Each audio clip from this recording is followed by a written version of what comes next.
Alright guys, a lot to talk about with this knife. This is the surprise knife I was talking about. I've been carrying this for a week now. I kind of want to do like an unboxing kind of deal, but then I went, duh. I'm going to put the name of the knife in the title of the video, so you guys are going to know before the video even loads. So I figured I'd just pop it out and show you. The knife I've been carrying is a Spyderco Barong. Very, very interesting knife. Let me wipe those fingerprints off. I have been using this one. I've been carrying this for a week now. A lot to say about it. There's some definite really cool pros, and there are some significant cons with this knife. First thing I want to mention is the Barong itself. This is designed after the Barong machete or short sword or large fixed blade, depending on how you look at it, which is indigenous to the Philippines. And that would be a large leaf-shaped blade, a lot of belly in the front here, coming to a nice fine point.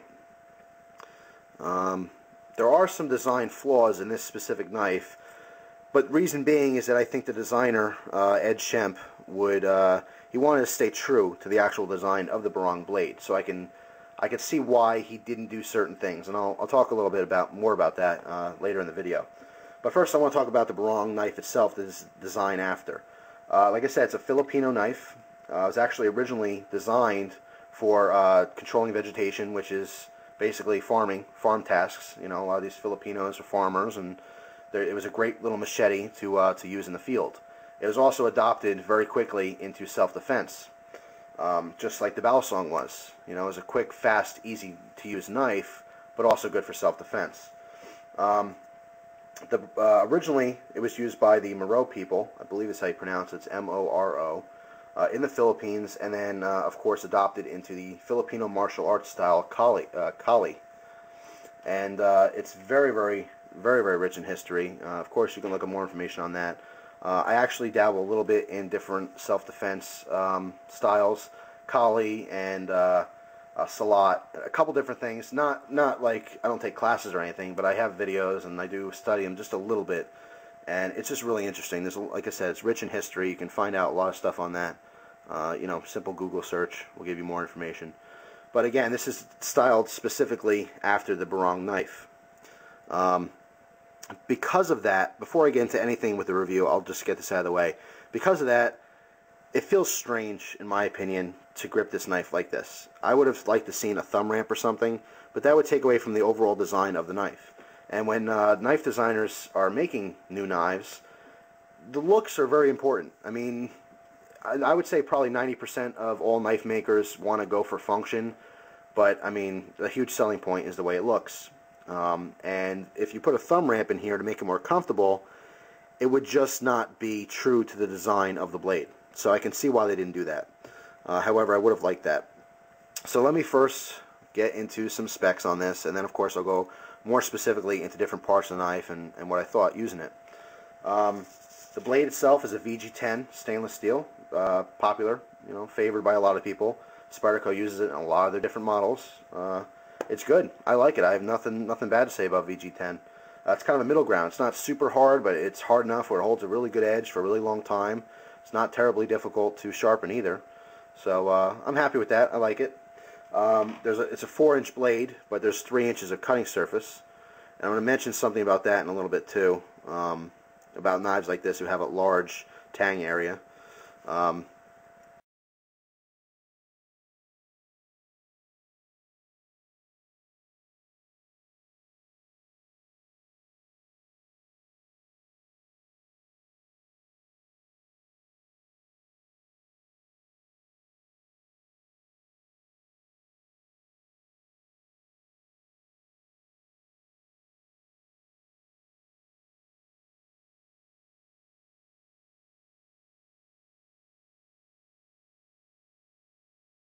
But 4-inch blade, 3-inch cutting surface, closed it's just under 5 inches, making the overall length just under 9.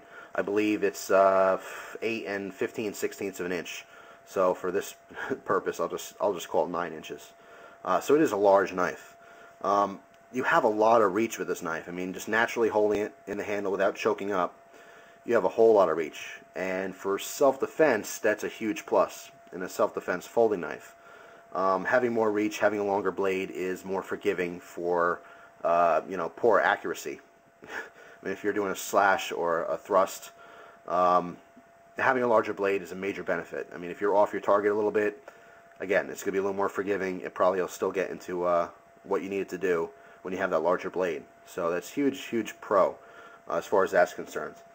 Overall weight on this is 4.2 ounces. It's well balanced. It's a little handle heavy, but that's just because the handle is larger to accommodate the blade. The blade is a full flat ground, and also by user request, when I got this knife, I reprofiled it to 25 degrees inclusive, meaning that each side I sharpened at roughly 12 to 13 degrees. So I took that edge back a little bit. I also polished it up. You can see that nice mirror polish on that edge.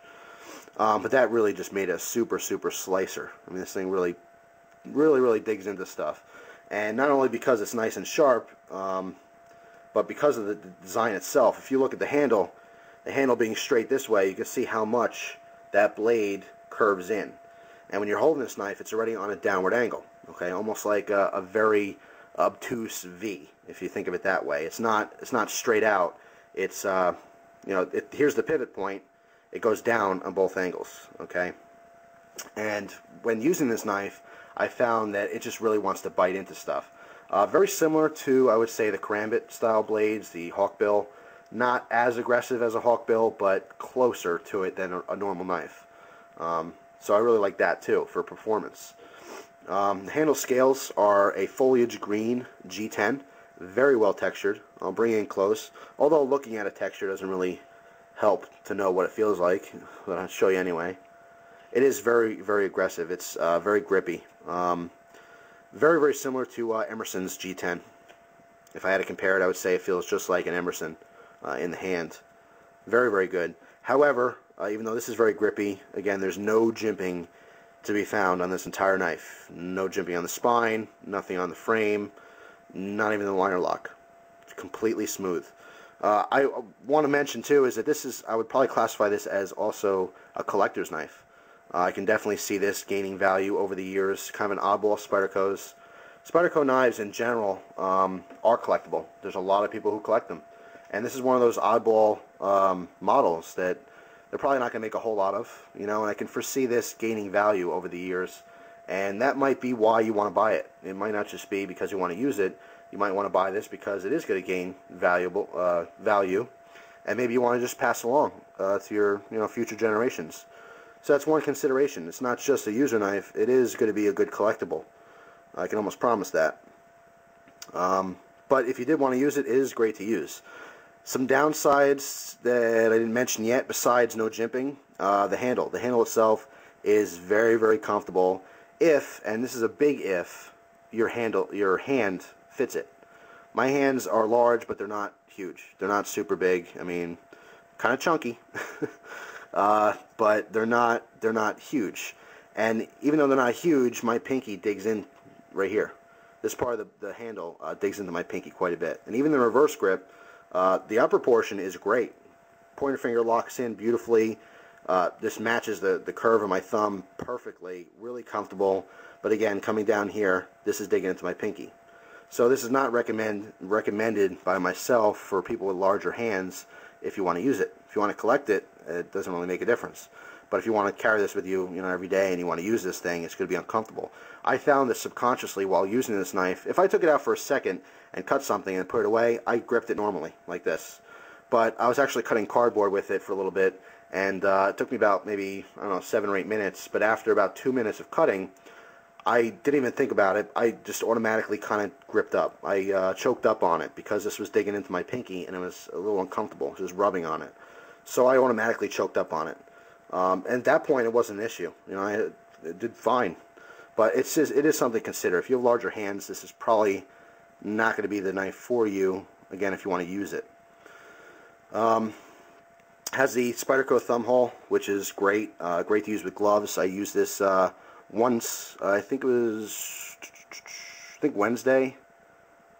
No, it might have been Tuesday. Anyway, one of the days I was outside cutting some stuff, and I had my orange gloves on. You've seen me use those in other videos, and it works fine with the gloves. Something that thumb studs, even though I'm a huge fan of thumb studs, you do have issues with gloves on a couple models. So there was no issue whatsoever. This one, it's a fast knife, just like all Spydercos. You can flick it out nice and fast, even with a pretty torn up thumb, as you guys know. It's not an issue whatsoever. Fast deploying blade, and it locks up nice and strong. It is a liner lock, but it's done right. It's a high liner lock. Again, no jimping. So I did slip once trying to unlock it, but it's not a big deal. But it locks up nice and high. There's a lot of surface area with the lock, and it's like a bank vault. I mean, nothing left and right, nothing up and down. It really locks up solid. Let me just get rid of those fingerprints. Very impressive lockup. But you know what? For, let's see, $156, you would kind of expect that, right? And that is the price. Getting to price, it is expensive. It's not cheap. But again, I would consider this to be a collectible. I wouldn't be shocked if in 2-3 years from now, people are paying $200 for these on the forums. So, it is higher in price. One thing I would say is that for that price range, I would have liked to have seen S30V or maybe even ZDP 189 used. Nothing against VG10. VG10 is great. A lot of people love it, including myself. But when you get into those price ranges, I just think some other steels might have been more appropriate. Again, not only for collectability, but for also use. But it's a great knife. Like I said, if you can deal with the no jimping and your hands are a little bit on the smaller side, this would be a fantastic knife to actually use. But if this was mine, I would probably just stow it away and save it in the collection, because it is a collectible. Like I said, this one is made in Japan. You definitely see the quality. It's a high quality knife. I mean, there's not much more to say than that. I mean, I don't know if I mentioned it, overall weight is 4.2 ounces. It is a little bit handle heavy, which is fine. There's no cutouts in the liners. You can see there.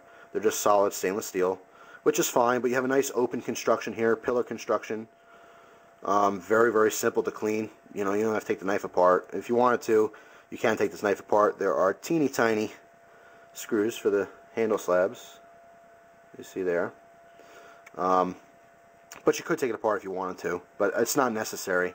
Again, you can blow some air in there, or even get some Q-tips and just get all that pocket lint out if you did decide to carry this knife. I have to say, I really like it. Again, collector's knife, in my opinion. That's just my opinion. If you want to use this one, it would be good if it fit you properly. It's a very cool knife, and again, very rich in history. The Barong machete is favorable for a lot of people, and if you like the machete, it'd be great to have a pocket knife to go with it. It's definitely a beast of a slicer, I'll tell you that much.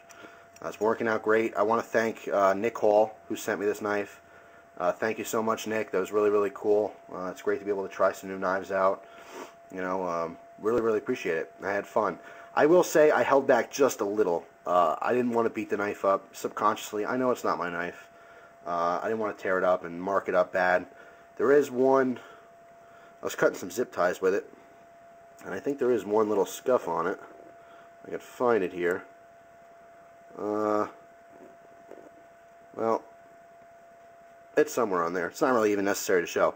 But I did use this knife quite a bit. Not as much as I normally would one of my own knives, but again, for that reason, trying to just respect Nick. I appreciate him sending this to me, and like I said, I didn't want to beat it up.